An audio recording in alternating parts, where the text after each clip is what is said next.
바쁜 아침 이것만은 꼭 알아야 된다. 여러분들께 엄선해서 알려드리는 뉴스백 시간이죠. 오늘도 이진하 뉴스마토 기자와 함께하겠습니다. 어서 오십시오. 네, 안녕하세요. 네, 러시아 용병, 바그너 용병 반란. 야, 요 얘기가 좀 화제였습니다. 네. 이게 24시간 만에 극적으로 종결이 되긴 했습니다만은 급박했던 순간들 한번 들어볼까요? 네, 일단 러시아 용병 기업인 바그너 그룹이 무장 반란을 24시간 만에 종결됐는데요. 이제 벨라루스 대통령의 중재로 블라디미르 푸틴 러시아 대통령과 바그너 그룹 수장인 예브게니 프리고진이 한 발씩 물러서면서 극적으로 종결됐습니다. 반란은 비록 일일 천하로 끝났지만 바그너 그룹이 하루 만에 수도 모스크바 턱 밑까지 진격하는 모습은 푸틴 대통령의 정치적 리더십에 타격을 주기 충분했다는 분석이 나오고 있습니다. 그러니까 이게 지금 23일 오후에 갑자기 일이 시작이 된 거잖아요. 네. 그러니까 러시아 용병 기업인 바그너 그룹이 반란을 일으킨 겁니다. 근데 네. 그게 이제 일일 천하로 끝나긴 했는데, 자, 왜 이런 일이 벌어졌고 어떻게 됐다는 걸까요? 일단 프리고진이 러시아 국방부가 바그너 그룹의 후방 캠프들을 미사일로 공격해서 엄청난 수의 부대원이 사망했다면서 쇼이구 러시아 장관을 응징하겠다고 주장하면서 시작됐습니다. 프리고진은 23일 밤 러시아 국방부를 비난하면서 우크라이나를 벗어나 모스크바로 이동을 시작했고 러시아 남부 로스트프나도누 군시설을 봉쇄한 후에 모스크바 200km 이내까지 북진을 했습니다. 푸틴 대통령은 반역을 규정하고 가혹한 대응을 경고했는데요. 이후에 이제 그 보로네시 주에는 대테러 작전 체제도 시행되기도 했습니다. 그러니까 러시아 국방부가 바그너 그룹의 후방 캠프들을 미사일로 공격을 했다. 이 바그너 그룹이 원래 용병 그룹이잖아요. 네. 근데 이 사람들을 공격했다는 거예요, 러시아가. 네. 왜 그런 일이 나오죠, 갑자기? 그건 정확하게 밝혀진 건 없는데요. 일단 프리고진은 푸틴 대통령과 굉장히 측근이라고 네. 알려져 있습니다. 네. 네, 근데 일단은 뒤에서 뭐 후방 공격을 했다는데 이거는 프리고진의 일단 주장이고 러시아에서는 그런 것들을 확인해주지 않고 있는 상황인데요. 뭐 일단은 그때 이후에 이제 벨라루스가 아까 말씀드렸던 것처럼 벨라루스 대통령이 중재를 나섰는데 이제 그 이후에 프리고진이 이제 벨라루스로 이동하기로 했습니다. 이제 그래서 이제 그동안 있었던 강경 대응을 취소하기로 했는데 이제 프리고진이 망명하더라도 러시아 동맹인 벨라루스에서 안정을 장담하기 좀 어려울 것으로 보입니다. 용병 기업은 그렇게 충성도 관련 높지 않는데 네. 이렇게 만약에 뭐 일부러 그런지 뭐 왜 그런지 모르겠지만 그쪽을 향해 가지고 위험에 빠뜨렸다면 사실 용병 입장에서 보자면은 말이 안 되는 행동이니까 네. 용병은 이렇게 반항 내지는 뭐 반역 이런 걸 시도할 수도 있겠죠. 네. 근데 중요한 거는 이러한 반란이 너무 쉽게 성공했다는 겁니다. 네. 그렇죠? 지금 뭐 일일 천하로 끝나게 했다고는 하지만 모스크바까지 그냥 쭉 올라가는 거예요. 이렇게 네. 되면은 언제든지 이 방향을 바꿔가지고 러시아를 망가뜨릴 수 있다 이런 얘기인 것 같은데. 네. 이거 어떻게 해야 됩니까? 이거 어떻게 앞으로 된다는 겁니까? 일단 뭐 미국이나 이런 러시아 반체제에서도 이제 평가가 나왔는데요. 미국에서 이제 토니 블링컨 미국 국방부 장관이 러시아에서 균열이 나타나고 있다라고 말하면서 우리는 러시아의 우크라이나 침공이 모든 면에서 전략적 실패가 됐다는 것을 목격했다고 이제 강조했습니다. 또 러시아 반체제 인사인 미하일 호도르코프스키는 워싱턴 포스트의 현 위기가 어떻게 끝나든 푸틴 정권은 더욱 약화될 것이고 전례 없는 푸틴 대통령의 굴욕이라고 이제 진단을 했습니다. 그러면은 지금 뭐 벨라루스에서 중재도 좀 하고 그래서 지금은 일단 좀 정지가 되고 그래서 프리고진이 그냥 벨라루스를 일단 가기로 한 거잖아요. 러시아 떠나라. 네. 그래서 그런데 이제 그쪽으로 간다 하더라도 계속해서 문제가 발생할 수 있을 것 같고 네. 그다음에 지금 미국에서도 이걸 가지고 좀 얘기를 하고 있는 것 같아요. 어떻게 해? 네, 일단은 여기서 아까도 말씀드렸던 거에 추가적으로 좀 더 말씀드리면 블링컨 장관이 러시아가 정신없을 정도로 푸틴이 우크라이나 전쟁만큼이나 러시아 내부에 무슨 일이 일어나고 있는지 걱정해야 한다면서 이는 우크라이나인들이 이용할 수 있는 추가적인 이점을 줄 것이라고 평가를 하기도 했습니다. 그러니까 토니 블링컨이 러시아 용병 기업 바그너 그룹의 반란 사태와 관련해서 균열이 일어나고 있다. 네. 우리는 내부 정보가 정확히 없기 때문에 잘 모르겠습니다만 어떻게 전개될지 모르겠다. 이게 이제 요점이잖아요. 네. 이렇게 되면은 지금 아무도 이 상황이 어떻게 전개될지 모르고 있고 또 계획적인 것도 아니라는 뜻이어서 이게 좀 위험성을 좀 가지고 있는 것 같은데 이게 푸틴 러시아 대통령의 퇴진이냐 뭐 이런 얘기도 나오고 네. 젤렌스키도 러시아 별거 아니네 이런 얘기도 좀 하고 좀 그런 거 아니겠습니까? 네. 그럼 앞으로 이 전쟁도 끝나고 다 좀 정리되고 러시아 망하고 이러나요? 아직 정확히 뭐 진단을 할 수 없지만 뭐 외신이나 뭐 전문가들은 대체로 이제 좀 혼란이 계속 될 것으로 보고요. 푸틴 체제에 대한 좀 그런 불안감이 좀 계속 이어질 것으로 보고 있습니다. 네, 자 전쟁 빨리 끝났으면 좋겠고 뭐 어떤 계기를 통해서라도 좀 정리가 됐으면 좋겠다는 게 저의 개인적인 생각입니다만 저는 국제나 이런 전쟁과 관련된 전문가는 아니니까 한번 보도록 하죠. 자, 두 번째 이슈 보겠습니다. 이낙연 전 민주당 대표 1년간의 유학이라고 그러더라고요. 미국 체류. 네. 이걸 마치고 24일 날 돌아왔죠. 네, 이낙연 전 더불어민주당 대표가 이제 귀국한 현장에서 본격적인 정치 활동 재개를 시사하는 언급을 내놓아서 향후 그의 행보에 관심이 쏠리고 있습니다. 이 전 대표는 이날 인천공항을 통해 입국한 직후 저는 못다한 책임을 다하겠다라고 말했고요. 또 이제 그 지난해 6월 지방선거 후에 미국으로 출국할 때 맸던 초록색 넥타이를 착용을 했고요. 그러면서 강한 어조로 모든 국정에 재정립하라면서 이제 윤석열 정부를 향한 비판도 쏟아냈습니다. 그게 끝이에요? 네. 네. 그래서 이제 이번에는 못다한 책임을 언급하면서 자신의 정치적 무게감이나 존재감을 부각하는 동시에 현 정권에 대한 선명한 메시지를 내놓으면서 지지층 결집에 나서는 것으로 보입니다.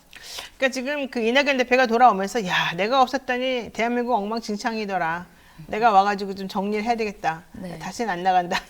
이랬단 말이에요. 그러니까 이 얘기는 다시 본격적인 정치 활동을 재개하겠다. 네. 해쳐 모여라. 이제 나를 지지한 사람들 나에게 와라. 뭐 이런 얘기 같은데 못다한 책임을 다하겠다. 이 말이 도대체 무슨 뜻이냐. 이거 가지고 좀 해석이 많아요. 네. 무슨 못다한 책임이 뭐예요? 본인이 대선에 다시 나간다는 뜻일까요? 함께 뭐 힘을 모아서 같이 하자, 이재명 대표와 함께 하자는 이야기로도 많이 표리가 되고 있는데요. 또 이재명 대표는 여기에 대해서 이제 백지장도 맞들어야 할 어려운 시국이어서 모두가 힘을 합쳐야 한다라고 말했고요. 이후에는 이 대표는 자신의 트위터에 수많은 무명 용사들께서 남겨주신 뼈아픈 교훈은 이 땅에서 두 번 다시 뭐 전쟁도 없어져야 되고 그렇기 때문에 우리가 함께 또 나아가야 되고 네, 그런 식으로 이제 이야기를 하면서 함께 하자라는 얘기를 하고 있었습니다. 네. 국민의힘 반응은 어때요? 네, 국민의힘은 일단 이낙연 전 대표가 윤석열 정부를 향해서 쓴소리를 쏟아낸 것을 비판하면서 문재인 정부와 민주당이 잘못에 대해 반성문부터 쓰라고 이제 비판의 목소리를 내놨습니다. 뭐 이 목소리를 낸 사람은 이제 황교안 국민의힘 수석 부대변인인데요. 황 부대변인은 이재명 대표 체제에서 민주당이 아무리 엉망이라고 한들 이낙연 전 대표가 대체제가 될 것이라 생각한다면 오산이다. 지지자들에 둘러싸여 금이 환영하듯 돌아온 이 전 대표지만 그동안 행적을 기억하는 국민 입장에서 그저 반갑지 않은 손님이고 또 지난 정부에 있었던 부동산 정책도 비판하면서 누더기 부동산 정책과 망국적인 탈원전 정책, 근본 없는 소득주도 성장 등 이제 문재인 정권에 대한 비판을 함께 내놨기도 했습니다. 그러니까 황교안 국민의힘 수석 부대변인은 우리는 이재명도 싫지만 당신도 별로다. 이런 얘기입니까, 결론은? 그런 것으로 보입니다. 내가 너무 노골적으로 말하는 것 같아.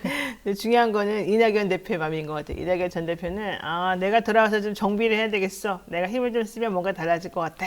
이런 마음을 지금 가지고 있다고 내가 살짝 들었는데 그러다 보니까 이제 이재명 대표 중심으로 돌아가는 민주당에서 계속 간헐적으로 나타나던 이 비명계들의 얘기들이 또 어떠한 구심점을 만들어가지고 큰 세력으로 확장될지 이게 사실은 좀 중요한 것 같아요. 민주당 사람들은 이낙연 대표가 사실은 대선을 망쳤다라고 생각하는 부분들이 많기 때문에 네. 이분이 이렇게 행보하는 것을 과연 환영할지 모르겠습니다. 이게 0.75%인가요? 0.73%인가요? 네. 그게 사실은 상당히 작은 퍼센테이지잖아요. 1%도 네. 안 되는. 그런 것 때문에 지금 현재 너무 우리가 고통받고 있다. 이렇게 생각하는 분들이 많아서 과연 이낙연 대표에 대해서 그렇게 환영하는 인사만 있을 것이냐. 그럴 것 같지는 않아요. 자, 어쨌든 양당의 의견 잘 들어봤습니다. 여기까지 하겠습니다. 이진영 기자 수고 많으셨습니다. 네, 감사합니다. 자, 바쁜 아침 이것만은 꼭 알아들 뉴스들만 엄선해서 대신 정리해드리는 시간이죠. 듣기만 해도 이해가 쏙쏙 되는 뉴스 픽 시간입니다. 오늘도 이진한 뉴스토마토 기자와 함께하겠습니다. 어서 오십시오. 네, 안녕하세요. 자, 공정 수능, 사교육 경감 등 교육부가 어제 킬러 문항 배제를 위한 어떤 대책을 발표하지 않았습니까? 일단 어떠한 종류의 대책인 것이고 이게 과연 현실성이 있는 건지 한번 들어보도록 하겠습니다. 네, 교육부가 어제 킬러 문항 배제한 공정수능 및 사교육 경감 대책을 발표했습니다. 어제 교육부에서 발표한 내용은 크게 두 가지로 압축해 볼 수 있는데요. 먼저 사교육 카르텔 근절을 통한 공정한 입시 체제 구축 및 공교육 강화 대책, 그 다음에는 이제 킬러 문항 배제를 통한 공정수능 만들기에 관한 내용이었습니다. 네, 그러니까는 두 가지가 크게 있는데 사교육 카르텔을 근절하겠다. 네. 그다음에 킬러 문항 배제를 하겠다. 이거네요, 결론적으로. 네.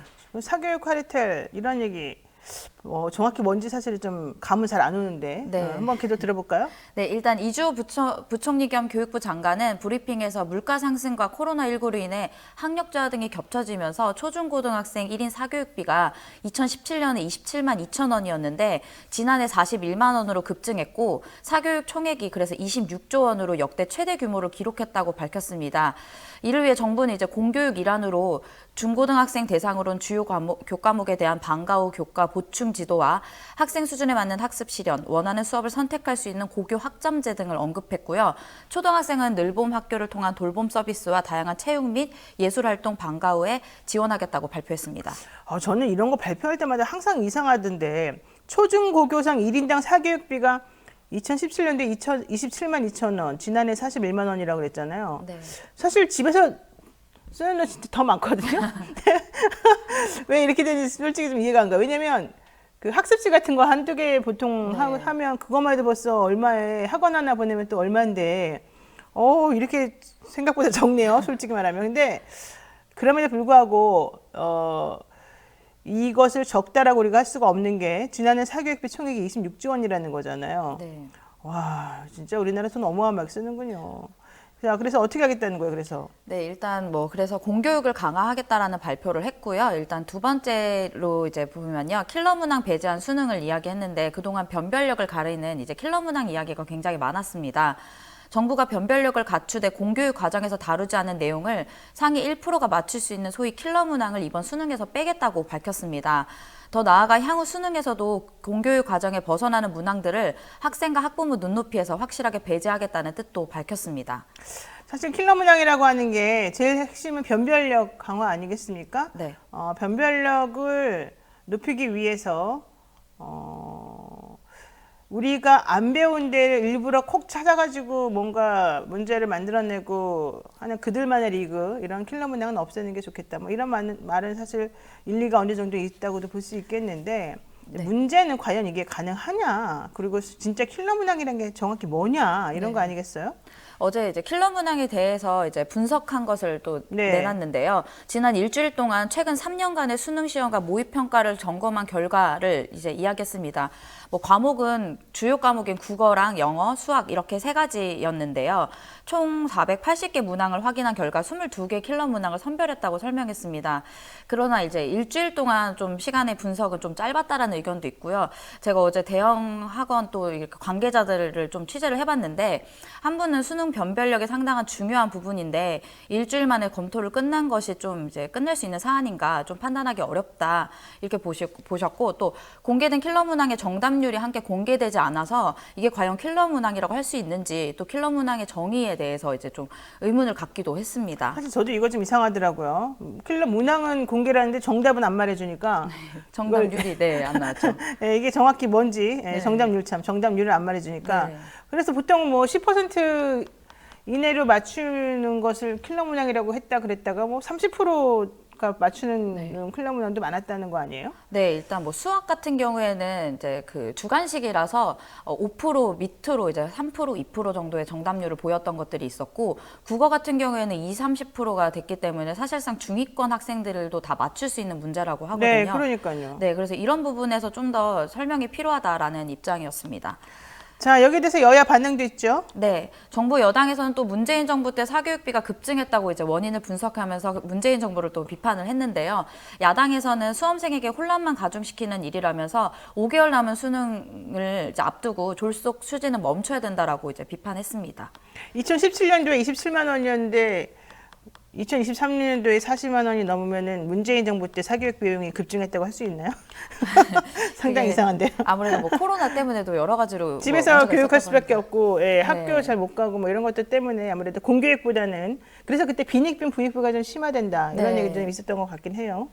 자, 뭐 야당에서는 수험생에게 혼란만 가중시키는 거 그만해라 이렇게 얘기했고, 정부에서는 사교육 비용이 급증했으니 해결하라 뭐 이런 얘기 같아요. 근데 과연 그게 정정부 탓인지 또 잘 모르겠습니다. 자, 두 번째 이슈 보겠습니다. 네, 어제 이제 한동훈 법무부 장관이 장충 체육관에서 열린 6.25 전쟁 기념식에 참석했다가 휴대전화를 분실해서 인근 경찰서 강력계 형사들이 출동해 수색하는 소동이 벌어졌다는 소식이 이제 있었습니다. 이제 분실한 휴대전화는 이제 시민이 찾으면서 이 사건은 일단락이 됐는데요. 이제 어제 서울 중부경찰서가 이제 25일 있었던 일을 이제 밝힌 것입니다. 사실 이거 정말 저는 꼭 말하고 싶었는데 6.25 전쟁 기념식에는 법무부 장관만 사실 참석한 거 아닙니까? 정부 네. 쪽에서는. 박민식 보건복지부 장관인가요? 네. 예, 그분은 한미 수교 70주년 기념 전시회 네. 거기 갔더라고요. 대통령 같이.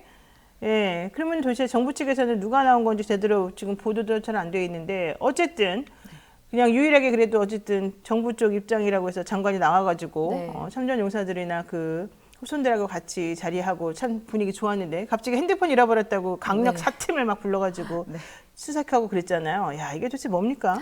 네, 그래서 경찰서가 이제 밝힌 것은 25일 한 장관 쪽으로부터 휴대전화 분실 신고를 접수한 뒤에 당일 형사 당직팀이었던 강력 4팀이 출동했다고 합니다. 현장에 휴대전화가 없어져서 누가 가져간 것으로 보고 점유유탈물 횡령죄 적용이 가능하다고 이제 보면서 경찰이 이제 찾은 건데요. 습득자가 근데 경찰서에 분실물을 접수한 것으로 나중에 확인됐다고 합니다.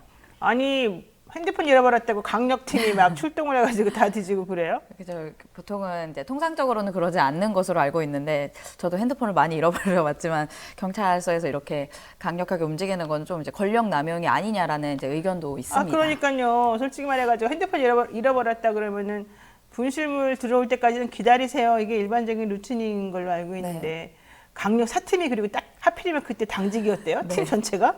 네. 그래서 이제 경찰서의 설명에 따르면 이제 한 장관 쪽에서 신고를 했었고 이제 경찰팀이 이제 수색을 하면서 장충 체육관을 수색했는데요. 이제 근처에 CCTV를 분석을 해서 재향군인의 관계자 A 씨가 휴대전화를 가져간 사실을 확인했고 A 씨가 휴대전화를 습득한 후 경찰서에 이제 신고한 것으로 이제 확인을 한 뒤에 이제 한 장관이 분실된 핸드폰을 찾고 이제 그 다음에 그 전화를 통화를 해서 감사하다라는 뜻을 밝혔다는 이제 내용이 언론 보도를 통해서 이제 나왔습니다. 네, 민키님께서 앞으로 휴대폰 잃어버리면 강력계를 전화해서 찾아달라고 하겠습니다. 이런 얘기도 하셨고요. YMG2님께서는요. 한동훈 장관 핸드폰 비번 20자리도 넘는 건데 풀지도 못할 걸 뭐 그렇게 걱정하십니까? 이런 얘기도 좀 하셨네요.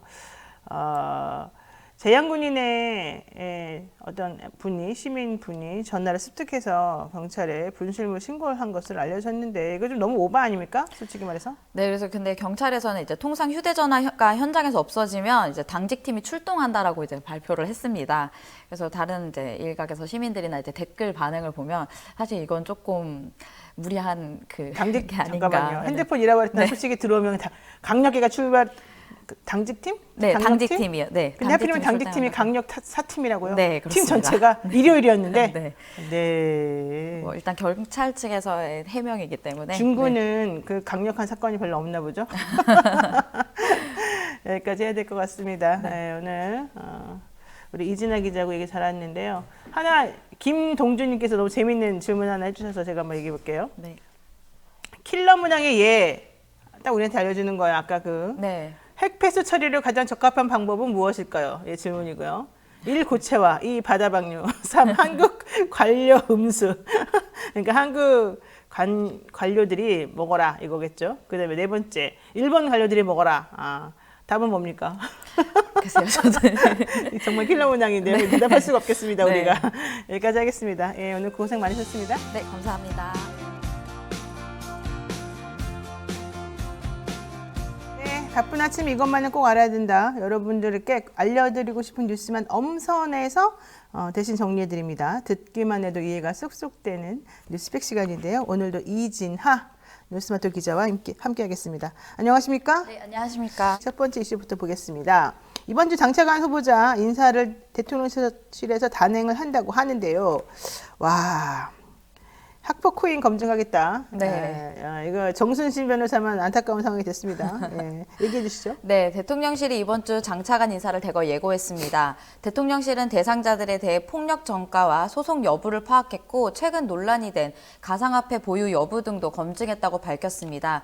여기에 하나 더 추가된 것은 자녀 학폭 문제인데요. 대통령실 관계자는 27일 용산청사에서 지난 3월 국가수사본부장이 임명됐다가 낙마한 정순신 변호사 관련해서 여러 가지 논란이 있었고 그때 당시에 학폭 문제를 들여다보겠다고 한 방침을 밝혔기 때문에 이번 인사검증에 아마 포함돼서 이제 같이 살펴볼 예정이라고 밝혔습니다. 그러니까요. 자, 27일 용산청사에서 정순신 변호사 국가수사본부장에 임명됐다가 낙마한 사례가 있었는데 그때 당시에 학교폭력 문제를 들여다보겠다고 방침을 밝혔었고 이번 인사검증에도 그래서 그런 것들을 다 고려했다.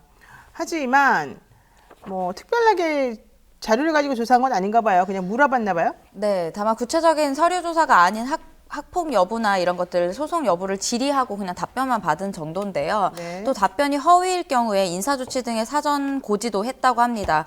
그러니까 이제 민형사 소송 조사를 위한 판결문을 받지 않았기 때문에 이제 문제가 될 수도 있다라는 건데요. 네, 대통령실은 여기에 이제 개인 사생활 부분이고 개인정보 보호 법령과 부딪히기 때문에 이 부분이 닿지 않는 부분에 대해서는 최대한 검증을 하겠다고 이제 설명했습니다. 그런데 제가 궁금한 건 만약에 학폭을 좀 열심히 들여다보겠다라고 한다면 지금 가장 문제가 되는 사람이 이동관 방통위원장 내정자이거든요. 네. 그러면 이분에 대해서는 어떻게 하겠다는 거예요? 네, 뭐 이분은 이제 사실상 내정자인데요. 그 과거 학교 폭력 논란이나 이제 언론 탄압 같은 전력도 계속 있어서 논란이 되고 있는데 이제 그 대통령실에서는 이동관 전 홍보수석에 관한 어떤 입장도 밝히지 않고 있기 때문에 사실상 옹호로 일관하는 것이 아니냐는 분석도 나오고요. 또 이제 임명을 강행할 것이라는 것으로 보입니다. 또 며칠 전이었죠. 한상혁 전 방통위원장이 윤석열 대통령을 상대로 낸 면직 집행정지 신청이 받아들여지지 않아서 복직이 무산됐기 때문에 이를 계기로 이동관 전 홍보수석이 신임 방통위원장으로 지명될 것이라는 관측이 나오고 있습니다. 제가 얘기 들어보니까 이동관 전 홍보수석의 아들은 학폭이 아니다.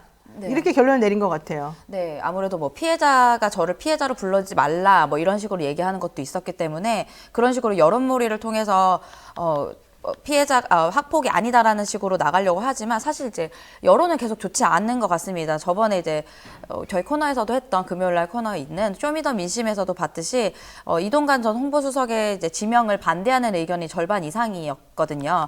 또 계속해서 언론에서는 이제 이동관 전 홍보수석에 대한 관련된 부정적 그러니까 보도가 쏟아지고 있는데요. 특히 이제 이명박 정부 시절 당시에 이동관 홍보수석이 KBS 인사에 개입하기 위해서 이제 국정원에 좌편향 인사를 파악하는 지시를 했다라는 보도도 있었고요. 불법 사찰을 주도했던 국정원과 커넥션 관련 보도가 계속 나오고 있습니다. 그래서 제가 궁금한 게 바로 그거예요.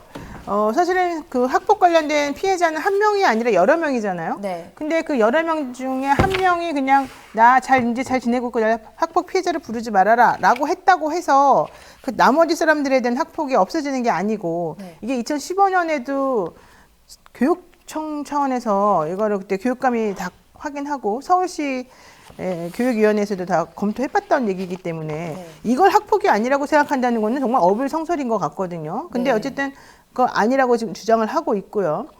또 하나는 이동관 씨는 아들 학폭 문제도 문제지만 본인이 한 여러 가지 행동이 더 부적절하다는 게 좀 더 지금 중요한 부분인 것 같은데. 네. 그래서 지금 문건도 나왔지 않습니까? 네, 여러 가지 문건도 국정원에서 나왔고요. 예, 얘기한 문건인데 내용이 어떻게 됐어요? 네, 그 이제 저편향 아까 인사 파악했다는 지시 보도도 있었고요. 불법 사찰 주도했던 국정원이랑 계속해서 커넥션이 나온 것들이 조금씩 나오고 있는데 앞으로도 더 나올 것으로 보이고요. 네. 또 대통령실이 근데 이런 상황에서 만약에 임명을 강행하게 되면 많은 여론들이 좀 부정적인 여론이 좀 더 커질 것 같습니다. 네. 지금 그 어제 경향신문인가에서 단독으로 나왔던 기사인 것 같은데 당시에 MBC 네. MBC에 대해서 사실은 그러니까 KBS에 대해서 인사. 그 사장이 바뀌고 난 다음에 들어간 사람들에 대해서 좌편향 네. 간부들을 다 솎아내라 네. 내보내야 된다 이렇게 한 것도 있고 네. 또 하나는 그 다음 타겟을 MBC를 잡아가지고 MBC에서 일하는 사람들을 또 다 솎아내야 된다는 것도 구체적으로 지시한 내용이 다 나왔잖아요. 네. 그러면 그런 것들에 대해서 지금 이동관 씨라든가 아니면은 대통령실에서는 좀 부인을 하고 있는 것으로 보이던데 네. 그럼에도 불구하고 국정원이나 관련된 사람들의 증언이나 진술 같은 걸 하게 되면 너무 빼박이거든요. 근데도 그럼에도 불구하고 그냥 끝까지 간다 이겁니까? 네, 특별한 대답이 없었고요. 대통령실에서는 일단 침묵으로 일관하고 있기 때문에 아무래도 임명을 강행할 것이라는 계속해서 그 예측이 나오고 있습니다. 그래요. 자, 지금 그 장차관 인사 사실 이름 명단에 쭉 돌고 있어요 지금. 네. 그 사람들은 뭐 될 것 같기도 하고 그 다음에 이동관 씨가 되냐 안 되냐고 김홍일 국민권익위원회 위원장 이름 올라가 있는 그분하고 될 거냐 말 거냐 이제 이런 얘기 나오는데 지금 80% 90% 이상의 국민들이나 기자들이나 언론계 종사자들이나 다 안 된다고 하는데도 대통령실이 이렇게 꾸역꾸역 이걸 강행하는 데는 이유가 있겠죠. 뭐 무슨 이유라고 생각하십니까? 제가 이 자리에서 말씀드리긴 좀 어려울 것 같고요. 일단은 야당에서는 계속해서 이제 이동관 전 홍보수석을 이제 방통위 위원장에 지명하면 지명 이제 그 철회해달라고 계속해서 요구했기 때문에 아무래도 이제 지명을 하게 될 경우에 여야 충돌이 또 불가피할 것으로 보입니다. 그래요. 지금 이게 내년 4월에 있을 총선하고 무관하지 않다. 지금 현재 KBS 이 수신료 분리 문제에 막 밀어붙이는 것하고도 무관하지 않고 요즘 계속해서 문제가 있다 이런 얘기 나오는데 국민이 이기냐 내가 이기냐 아마 이런 싸움으로 지금 보시는 것 같아서 좀 안타깝습니다. 자, 게다가 지금 또 두 번째 이슈 봅니다. 네. 경찰제도 발전위원회 박인환 위원장 검사 출신이죠? 네. 야, 이분 말 함부로 하대요. 네. 네, 이분이 이제 박인환 위원장이 이제 문재인 전 대통령을 간첩이라고 표현해 막말 논란이 일었는데요. 검찰 출신인 박 위원장은 26일 국민의힘 소속 국회 정보위원회 박덕흠 의원과 국가정보원 퇴직자 모임인 양지회가 국회의원 간에서 개최한 최근 간첩 사건의 특징과 국가안보토론회에 토론자로 참석해서 이같이 발언을 한 것인데요. 이제 박 위원장은 최근 간첩단 사건이 나오는데 문재인 비호가 아니면 불가능한 일이라고 말했고요. 발언 직후에 참석자들은 박수를 했기 때문에 또 이제 했다고 또 전해졌습니다. 또 그러면서 대공수사건이 경찰로 이관되기까지 이제 6개월이 남았다며 70% 이상의 국민이 모르고 있는데 문재인은 간첩이라는 것이다라고 말을 해서 논란이 계속 됐습니다. 어제. 네. 그러니까 문재인 대통령이 1950 미중 전쟁 이제 이 얘기를 원래 KBS 다큐멘터리로 만들었던 걸 책으로 옮겨 쓴 것인데 이것을 지난 6.25 때 페이스북에 올리면서 이 책에 대해 설명을 한 게 있었거든요. 그리고 나니까 국민의힘에 있는 의원들이 박민식 의원, 박민식 보훈부 장관이겠죠. 이런 분들이 부적절하다. 그래서 왜곡할 수 있다. 이런 얘기도 했고 또 이 경찰제도 발전위원회 박인환 위원장이라는 사람이 문재인이 간첩인 거 아직도 모르냐? 이런 얘기를 지금 하기도 하고 좀 그렇습니다. 야, 근데 이렇게 막말하는 전직 대통령을 간첩이라고 막 아무렇지도 않게 부르는데도 이런 사람이 계속해서 경찰제도 발전위원회 위원장으로 남아 있고 막 이래야 되는 겁니까? 그것 때문에 이제 야당에서 어제 반발이 있었는데요. 이재명 더불어민주당 대표는 박 위원장 발언에 대해 역사를 어디까지 퇴행시킬 생각이냐. 잠깐만요. 네. 소리가 어디서 나는 거죠? 간첩인 거 아직도 모르냐? 이런 얘기를 지금 잠깐만요. 네. 야, 근데 이렇게 막말하는 이거 오늘 아주 엉망진창이군요. 네. 네, 말씀하십시오. 네. 네, 이제 죄송합니다, 여러분. 네. 네. 이 대표가 이제 역사를 어디까지 퇴행시킬 생각이냐. 지난 1년간 사정기관들이 충성 경쟁하듯 정치보복 수사에 뛰어들어 정치를 퇴행시키더니 이제는 정부 인사가 공식 석상에서 전직 대통령을 일컬어 간첩이라고 네, 막말하는 것까지 서슴지 않다라고 이제 비판을 했고요. 검사 한국이 들어서자 검찰 출신이면 아무나 간첩으로 낙인 찍을 수 있다고 착각하는 모양이다. 이런 식으로 이제 또 비판을 했습니다. 아니 그리고 이 박인환 위원장은 경찰제도 발전의 위원장이에요. 국정원 사람이 아니라. 네. 이 사람은 지금 국가정보원의 대공수사권을 경찰로 넘기는 건과 관련해서 문재인 비호가 아니면은 간첩자 사건이라는 게 계속 나올 수가 있겠는가? 왜 국정원의 수사권을 경찰로 넘기냐? 이러면서 막 지금 화를 내고 있다는 거잖아요. 네. 참 이상한 사람이죠. 자, 여기에 대해서 이재명 대표 등도 뭔가 반응을 했습니다. 네, 더 이제 말씀을 드리면 박인환 위원장이 믿기 힘든 발언은 검찰 공화국의 민낯을 고스란히 보여준다라고 이제 비판을 했고요. 네. 또 정권에 반대한다는 이유로 무조건 빨갱이 딱지를 붙이던 군사 독재 시제의 악습을 그대로 빼닮은 검사 독재라고 이제 꼬집었습니다. 그리고 또 이제 강력하게 사과하고 물러나거나 아니면 대통령 혹은 한덕수 총리가 직접 경질하라고 이제 강도 높은 비난의 목소리를 내기도 했습니다. 네, 맞아요. 강아지님께서 고발해도 무죄가 나오니까 계속 저런 식으로 나오는 거 아니겠습니까? 이런 말씀하셨고요. 박현우님, 저분도 몇 년 전에 대통령 비판하는 발언 하지 않았나요? 아이 참네요. 자, 이재명 대표 어떻게 공식 석상에서 정부 인사가 전직 대통령을 간첩이라고 막 하면서 함부로 하느냐? 너무 심하다 이런 얘기인데 대통령실에서 안 들리나 봐요, 그런 추리가. 자, 검사 출신의 김홍일 전 대검 중수부장, 이분도 역시 검사 출신인데 권익위원장 후임으로 이력하다는 거죠. 네, 어제 전현희 전 국익위원장이 이제 퇴임을 했죠. 임기를 다 마쳤고요. 네. 네. 그래서 이제 이번 주에 장차관 아까 말씀드린 것처럼 인사가 예고됐는데요. 이 자리에 검사 출신인 김홍일 전 대검 중수부장이 아마 자리할 것이라는 유력한 얘기가 돌고 있습니다. 네, 이분은 이제 전 검사가 이제 권익위원장으로 지목되면서 이제 또다시 검사 왕국이라는 지적을 이제 피할 수 없을 것으로 보입니다. 맞습니다. 자, 이진아 기자하고는 여기까지 해야 될 것 같습니다. 오늘 말씀 고맙습니다. 네, 감사합니다.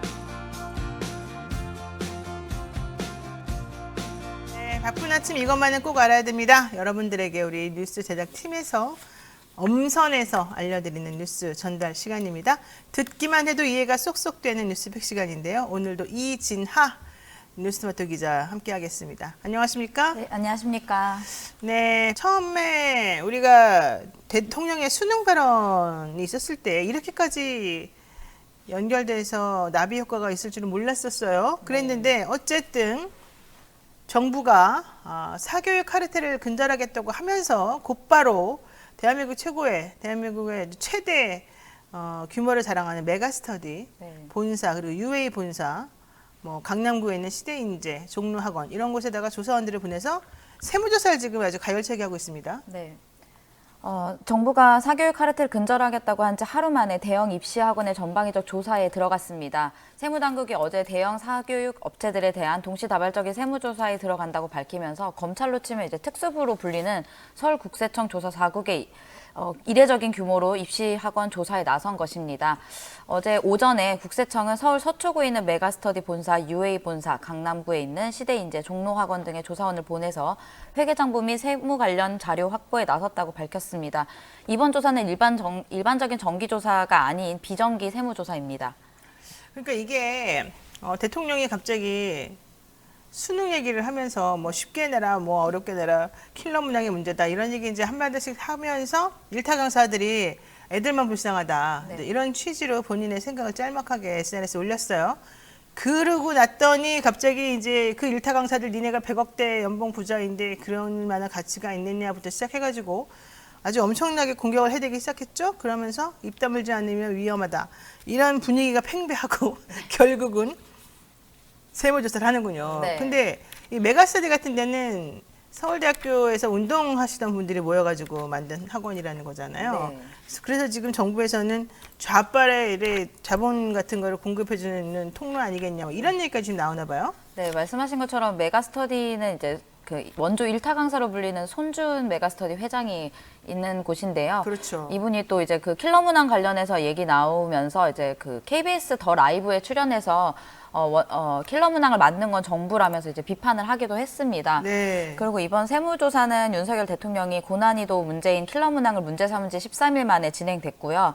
이제 당시 윤 대통령은 국민이 이런 실태를 보면 교육당국과 사교육 산업이 한통속이라고 생각하게 된다라고 발언하면서 이와 함께 교육부는 수능 출제위원 등 출제 이력에 앞세워서 사교육 시장에 뛰어드는 행위를 카르텔로 규정하겠다면서 엄단하겠다고 밝혔습니다. 그러니까 수능 출제위원 등이 출제 이력을 앞세워서 사교육 시장에 뛰어드는 행위는 카르텔이다.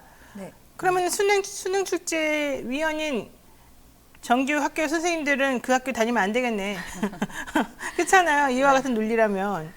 일단 이제 그 입시 그 수능 출제를 하는 것은 일단 비밀리에 유지가 되고 있고요. 그리고 이제 이걸로 인해서 얘기가 나오면서 또 이제 교육부는 이거와 발을 맞춰서 이제 사교육 카르텔 부조리 신고를 받은 지 일주일 만에 119건이 접수됐고 대형 입시학원 관련만 32건이 넘었다라고 밝히면서 좀 더 강한 이제 조사를 착수하겠다라는 것은 입장을 밝힌 건데요. 신고 내용을 살펴보면 사교육 업체와 수능 출제 체제 간의 유착 의심이 20건, 끼어 팔기 시 교재 등 구매 강요가 10건, 교습비 등 초과 징수가 11건, 허위 가장 광고가 23건 등이었습니다. 그 정도가 지금 카르텔이라는 이름으로 이렇게 그냥 뭐 철퇴를 내릴 만한 정도 거니까요. 그냥 일반적인 수준인 것 같은데. 자, 이번에 6월 모의고사 결과가 나와가지고요. 제가 네. 학생들한테 물어봤더니 이 정도를 가지고서 뭐 어쩌고저쩌고 하는 건 말이 안 된다. 게다가 국어 같은 경우는 또 되게 쉬웠다고 그러면서 네. 아이들이 이거보다 더 어떻게 그러면 변별력을 뭐 맞춘다면서 하겠다는 건지 우리 너무 불안하다 이런 얘기를 많이 하더라고요. 자, 그러면은 입시 학원이나 이런 데부터 뭐 수능 쉽게 내라 공교육 차원에서 좀 더 그쪽으로 신경 써서 할 수는 있는데 거기에다 대고 뭔가 한마디 했다고 바른 소리 했다고 곧바로 세무조사를 국세청에서 때린다? 이거는 너무 심한 거 아닙니까? 네, 일단 그래서 입시 업계에서는 대대적인 조사가 시작되니까 이제 많이 긴장한 모습인데요. 한 업계 관계자는 과거에도 사교육 이슈가 있을 때 대형 학원을 대상으로 세무조사를 한 적이 있었는데 이번 비정기 조사는 이명박 정부 이후 처음인 것 같다라고 이제 밝혔습니다. 네, 자, 윤 대통령의 수능 관련 발언으로 지난 19일에 한국교육과정평가원의 이규민 원장이 사임을 했고요. 이보다 앞서 대입 담당 교육부 국장도 경질되는 등 입시 관련 책임론이 계속해서 불거지고 있습니다. 몰챙이님께서 이런 말씀하네요. 세무조사하면 누가 돈 벌겠습니까? 전관 변호사들 혹은 전관 세무 직원들, 국세청 출신 뭐 누구 이런 사람들 돈 버는 거 아니겠습니까? 이런 것도 카르텔 아니에요? 네, 참. 근데 솔직히 조금 이거 맞는 건지 저는 개인적으로 좀 무서웠어요. 자, 입시업계에서는 당연히 이제 긴장할 것이고요. 지금 그 일타 강사라고 불리우는 선생님들도 되게 불안해 떨고 있답니다. 네. 그래서 만약에 내가 일타 강사라면 잠시 쉴 것 같아요, 활동을. 어디 딴 데라도 나가 있을 것 같아요. 자, 다음 이슈 보겠습니다. 네, 다음 이슈는 역대급 장마가 예고됐는데요. 올해 장마가 좀 이르게 시작된 거라고 이제 이야기를 했습니다. 기상청에서. 지난해 폭우와 태풍 그리고 집중호우 등으로 수도권은 물론 지방도시 곳곳이 잠겼었죠. 특히 지난해 서울 도심에서 반지하가 잠기고 전국의 지하 주차장도 잠기면서 인명피해까지 발생했는데요. 침수가 1년이 지났지만 여전히 대비는 부족한 것으로 보입니다. 지금 사실 그때 대통령이 딱 반지하 쳐다보면서 여기가 뭐 거기야 어쩌고 했던 그 사진이 딱 기억에 남는데 어쨌든 장마가 좀 이르게 시작이 되고 벼락이 그렇게 자꾸 치더라고요. 벼락, 천둥 이런 게 진짜 나라가 어수선하니까 정말 날씨까지 불안하게 만드는데 어쨌든 중요한 거는 강남 지역을 비롯해서 침수의 피해인 것 같아요. 네. 대비가 사실은 제대로 안 됐다 이런 소리가 많이 나오는 거죠. 네, 어제 뭐 단독 보도들이 좀 나왔는데요. 전날에 서울신문 같은 경우에는 서울 4개구 반지하 1648가구에서 침수 우려인 것을 확인됐다라고 이제 밝혔고요. 침수 위험 지하 주차장도 65%에 이르는 것으로 확인됐습니다. 지난해 뭐 손해보험 업계에서 접수된 차량 침수 피해액도 무려 1,300억 정도가 이제 발생했는데요. 흰남도 태풍 때 이제 포항에서 지하 주차장에 침수됐었죠. 그래서 7명이 숨지는 사고도 있었는데 올해도 이제 이어지지 않을지 이런 이제 걱정이 좀 되고 있습니다. 맞아요. 흰남노 태풍 때 지하 주차장이 침수가 되고 7명이 안타깝게 사망하는 그런 사고도 있었는데 중요한 거는 공동주택 지하 주차장도 지금 단속이 필요하다 이런 얘기 같아요. 네. 일단 서울시에서 지난해 삼성화재 교육안전문화연구소에서 침수 이력 서울 공공주택 지하주차장 물 판막이 설치 실태 조사를 했는데요. 조사 결과 22년 8월에 지하주차장 침수 피해 후에 신규 물 판막이 설치한 곳은 5개 중에 2개의 곳으로 나타났고, 다만 이것은 이제 삼성화재 보험 접수 대상으로 집계된 것이라서 실제 장마에 대비하지 않은 곳은 더 많은 곳으로 예상됩니다. 네, 삼성화재 교통안전문화연구소에서 발표를 했습니다. 뭘 발표했느냐? 침수 이력이 있는 서울 공동주택 지하주차장이 과연 어떤 상태이냐? 물막이판을 설치 제대로 했느냐? 이런 결과를 확인한 거죠. 네. 조사를 해봤더니 작년 8월 지하주차장 침수 피해 이후에 물막이판을 설치한 곳이 한 5개 중에 2개 정도인 것으로, 그러니까 한 40% 정도가 추가로 설치한 것으로 나왔는데 이거 가지고는 부족하다 이런 얘기입니다. 그래서 실제 장마를 대비하지 않은 곳이 더 많지 않을까 걱정이 된다는 거고, 올해는 특히 장마가 좀 더 예전보다 일찍 오고 오래 지속될 거라고 얘기가 됐기 때문에 좀 더 꼼꼼하고 아주 완벽한 그런 대책이 필요하지 않겠냐 이거 같습니다. 현재 정부랑 지자체에서는 근데 물막이판 설치 비용을 다 주지 않고 반만 준다 그러고, 또 사실 서울시 오세훈 시장은 포세이돈이라고 막 불릴 정도로 오세이돈이죠. 포세이돈이 아니라 어쨌든 오세이돈이라고 불릴 정도로 이 물과 관련된 대처나 능력은 좀 떨어지는 걸로 제가 인식을 하고 있어서 예, 잘 하실 것 같지는 않아요. 솔직히 말하면. 그렇지만 그래도 지금이라도 빨리 늦지 않았으니까 열심히 하시기 바랍니다. 네, 용산에 벼락 맞은 멧돼지가 발견됐다는 소문이 돌지도 모릅니다. 라고 순이님이 말씀하셨는데 제가 말한 게 아니라는 거 다시 말씀드리겠습니다. 자, 이진아 기자 수고 많으셨습니다. 고맙습니다. 네, 감사합니다. 네, 바쁜 아침 이것만은 꼭 알아야 된다. 여러분들께 엄선해서 뉴스를 좀 전해드리는 그런 시간이죠. 듣기만 해도 이해가 쏙쏙 되는 뉴스 픽 시간입니다. 이진아 뉴스마터 기자 함께하겠습니다. 어서 오십시오. 네, 안녕하세요. 네, 대통령이 첫 개각이라고 해야 되나요? 사실상 첫 개각을 단행했다. 15명 중에 5명이 비서관, 대통령 비서실에서 같이 근무했던 비서관에서 임명됐다. 이런 얘기죠? 네. 어제 윤석열 대통령이 사실상 첫 개각을 단행했는데요. 장관급 인사는 2명이고 차관급 인사는 13명이 교체됐습니다. 눈에 띄는 것은 현직 대통령실 비서관 5명이 중앙부처 차관으로 이동한 것인데요. 차관은 보통 전문성 위주로 발탁되는데 대통령실 출신 차관 중에는 부처 경험이 없어서 논란이 좀 되고 있습니다. 이게 부처마다 이제 장관이 있고 차관이 있지 않습니까? 네. 보통 차관들은 행시 출신이라든가 그 분야에서 뼈를 묻은 그런 분들이 실무를 책임지는 그런 식으로 인사가 단행이 되고, 장관들은 아무래도 정무직이기 때문에 대통령의 뭐 국정 철학이라든가 이런 걸 조금 잘 이해하는 그런 분들로 임명되는 것이 일반적인 상황인데, 어제 나온 얘기는 사실은 전문성이 과연 있냐 이 사람들이. 또 내지는 그 부처 내에서의 승진도 아니고 외부에서 갑자기 낙하산처럼 꽂아놓은 사람들이라 이게 대통령실에서 좌지우지하기 위해서 마음대로 집어넣은 사람들 아닌가 이런 생각이 들 정도였어요. 네. 예. 네, 차관은 또 이제 차관을 임명했다라는 거에 대해서는 이제 장관과 달리 인사청문회가 없이 대통령이 임명할 수 있기 때문에 그렇죠. 이번에 윤 대통령이 소위 자기 사람을 차관으로 임명해 부처 장악력을 높이겠다라는 이제 해석도 나오고 있는데요. 그러면서 장관이 할 일이 무엇인가라는 이제 비난도 나오고 있습니다. 또 보통 차관은 아까 말씀하셨던 것처럼 해당 부처 출신이거나 관련 전문가가 되는 것이 일반적인데 비서관 출신이 대거 차관에 발탁돼 이례적이라는 평가가 나오고 있고, 일부 부처에서는 장관을 건너뛰고 실세 차관을 통한 대통령 직할 체제가 구축되는 것은 아닌지 이런 우려의 목소리가 나오고 있습니다. 제일 걱정되는 게 감사원의 유병호 사무총장 같은 그런 사람들이 오는 거 아닌가 이런 얘기들 하던데, 어제 조금 놀랐던 사람 중에 한 명이 바로 장미란 용인대 교수잖아요. 네. 이분이 베이징 올림픽에서 금메달 역도 75kg급 이상에서 금메달 땄던 그분이었는데 인사가 정말 좀 특이했어요. 그분을 인사한 것도 그랬지만은 대통령이 뭐라고 하면서 이 차관 내정자들을 여기 임명한 겁니까? 네, 일단 어제 내정자들을 만나서 윤 대통령은 약탈적 이권 카르텔을 발견하면 과감하게 맞서 싸워달라고 당부했고요. 대통령실 고위 관계자는 대통령 국정 철학에 잘 이해하는 사람들이 부처를 이끌어줬으면 좋겠다라는 취지라고 이제 밝혔습니다. 네, 그리고 이제 장미란 교수는 이제 어려운 상황에 놓여 있는 체육인들의 복지를 면밀히 살피고 체육인들의 위상을 세우는데 최선을 다하겠다라는 이제 소감을 이야기도 했습니다. 그러니까 저는 사실 대통령이 차관 내정자들에게 했다는 이 말이 되게 좀 한편으로는 기분이 나빴는데 네.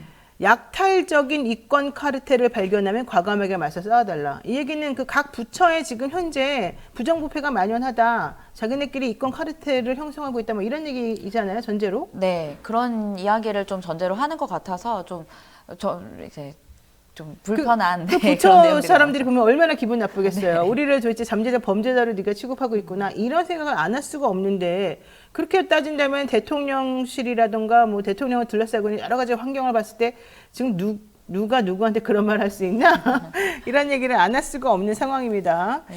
자, 그러니까 야당이 한 목소리로 구제불능 인사구나 이렇게 말했다는 거죠? 네, 일단 더불어민주당이랑 정의당이 함께 윤 대통령의 장차관급 인사를 구제불능 인사, 거꾸로 인사라고 혹평했고요. 특히 통일부 장관 후보로 지명된 김영우 성신여대 교수랑 국민권익위원장 후보로 지명된 김홍일 전 부산 고검장에 대한 이제 지명 철회도 요구를 했습니다. 뭐 민주당에서 박성준 대변인은 극단적 남북 대결을 주의를 주장하는 사람이 통일부 장관을 세우고 이명박 후보의 BBK 사건을 덮어준 정치검찰을 국민권익위원장에 앉히다니 가당키나 하나냐며 비판을 했고요. 김영우 후보자에게는 특히나 통일이 아니라 영구 분단이 될까봐 기도할까봐 걱정스러운 사람이라면서 이제 혹평을 쏟아냈습니다. 아니 그리고 지금 김채환 국가인재 공무원 인재개발 원장인가요? 네. 이 사람은 아예 그냥 극우 보수 유튜버이더만요. 네, 그런 분들도 많습니다. 네. 그러니까 어떻게 그럴 수가 있는 거죠? 뭐 문재인 대통령이 뭐 무슨 마르타 실험을 했다는 등 코로나 때 네. 뭐 이런 얘기도 하고 뭐 감옥에 들어가야 된다 이런 말도 하고 이런 사람들이 차관이라고 하는 엄청나게 높은 자리에 사실 네. 행시 5급 된 사람들도 몇십 년 동안 그 부처에서 일하면서 차관 되기가 사실 하늘의 별이거든요. 네. 그런데 그런 자리에다가 그냥 막 이렇게 갖다 꽂아놓고 이게 상식적으로 말이 되는 건지 솔직히 잘 모르겠어요. 네. 게다가 김영호?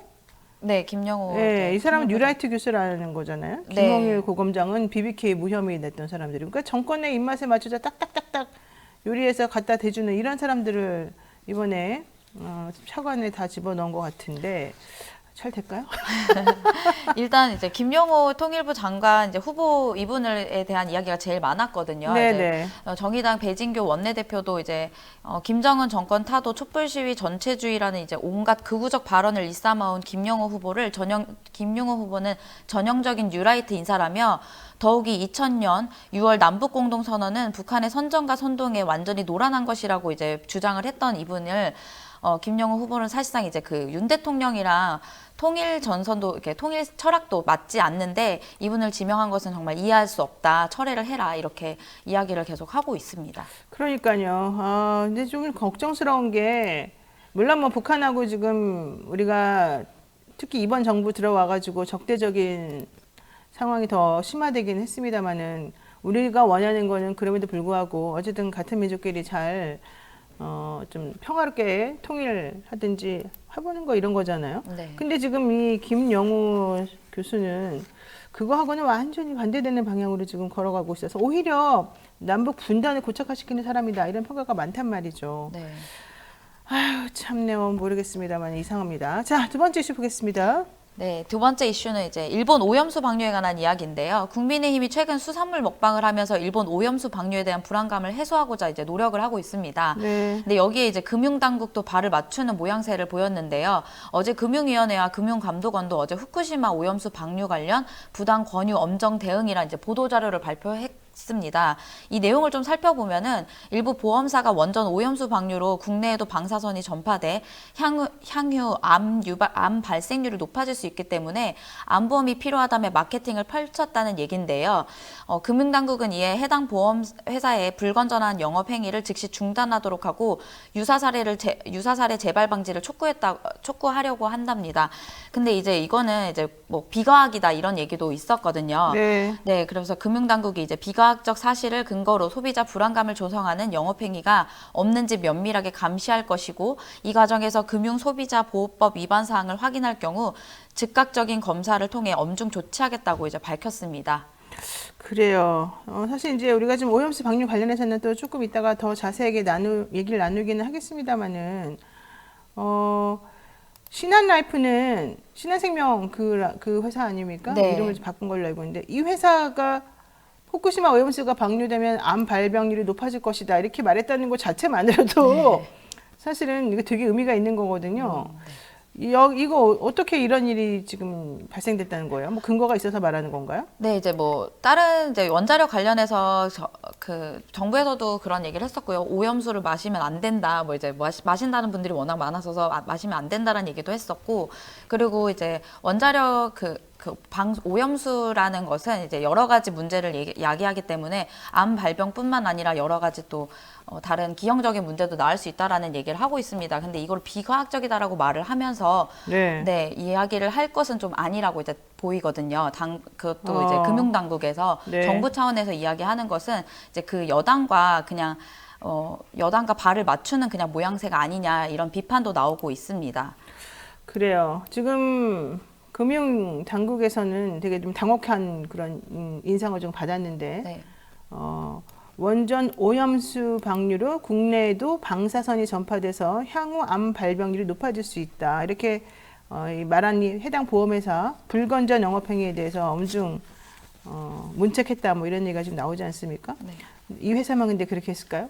근데 이제 뭐 보험회사가 과대 이제 마케팅을 하거나 이런 것들은 이제 단속해야 되는 내용이지만 이걸 오염수 방류 관련해서 네. 방류에만 관련해 가지고 이야기하는 것은 이제 너무 이제 정부 옹호적인 것이 아니냐 이렇게 보이고요. 또 오늘 본회의에서 후쿠시마 오염수 방류 문제를 놓고 방류 철회 결의안 채택과 오염수 검증 특위 구성을 놓고 여야가 좀 이제 갈등이 이제 예상이 되거든요. 그래서 오늘 어떻게 될지 좀 지켜봐야 될 것 같습니다. 야, 김동준님이 뭐라고 했는 줄 아세요? 신한 오늘부터 세무조사 각입니다. 사실은 다들 그런 것들을 걱정을 하고 있긴 합니다만은 지금 여당이나 이런 쪽에서는 먹방하면서 아니라고 얘기하고 있기도 하고요. 또 IAEA에 일본이 뒷돈을 대주면서 잘못된 보고서가 나오도록 했다. 뭐 이런 지금 보도도 일부에서 나오고 있거든요. 네. 그런 걸 생각해 보면 그냥 무조건적으로 괴담이다 아니다 이렇게 말하는 것으로는 해결되지 않을 수 있을 것 같아서 좀 정확하게 보도를 해주시고 정확하게 정부에서 정책을 조금 혼선에 이르지 않도록 해줬으면 좋겠다는 게 개인적인 바람입니다. 오늘 이진아 기자하고 여기까지 해야 될 것 같습니다. 고맙습니다. 네, 감사합니다.